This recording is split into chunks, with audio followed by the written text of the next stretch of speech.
Okay, another episode of Filthy Bench. Holy shit, it's getting worse every time.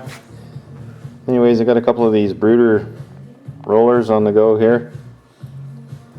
A buddy of mine was excited enough to order these up as soon as they were available months ago, and he was nice enough to send two, one for himself and one for me. So that was pretty awesome. It's been I honestly can't remember how long, but it's been too long.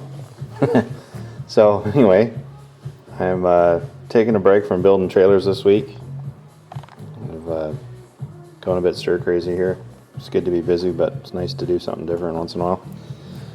So anyway, I've been putting around with these since Sunday. I tore them down Sunday afternoon. Actually come apart fairly easily, not too bad anyways. The ass end of it is fairly straightforward. It's only six clips. So you go like here, here, and there. So that actually comes apart not too bad. The worst thing to get out actually was the pin for the center, and this is in upside down just because I don't want it to clip in. It goes in from the bottom. Anyways, so this is basically what I'm doing here. Machined up these parts to hold two gear motors.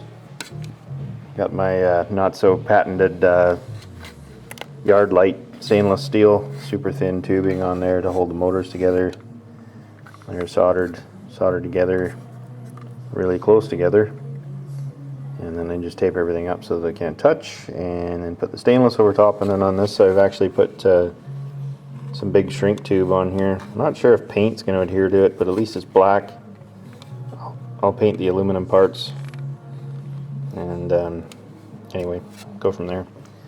It's got the wheels on it off my Bruder loader conversion right now, so the offset's way wrong. It should be much narrower than this, but just give me an idea for height and everything to keep it correct when I was chopping and hacking on stuff here.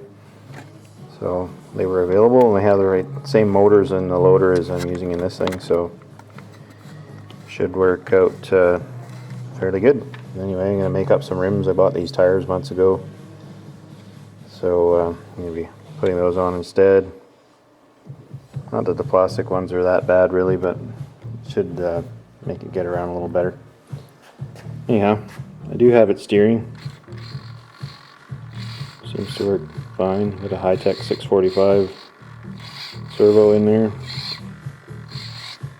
so it should be pretty good. I haven't limited the travel yet, but it actually might be okay by the time the proper offset's on the wheels. It'll give it a bit more clearance, so it'll be good. The more steering the better. I just ended up making up some stainless steel wires, so I'm using the stock little eyelets that are on there.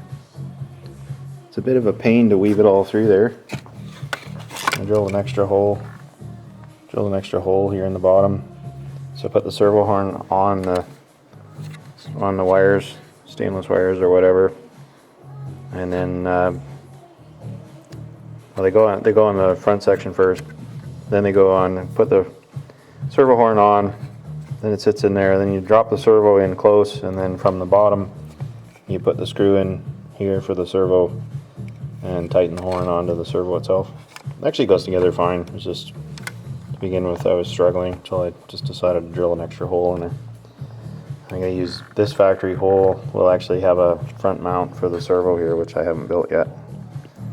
And then that part will all be done, and then I'll pull this axle apart here and put the shrink tube over it so that it's all done.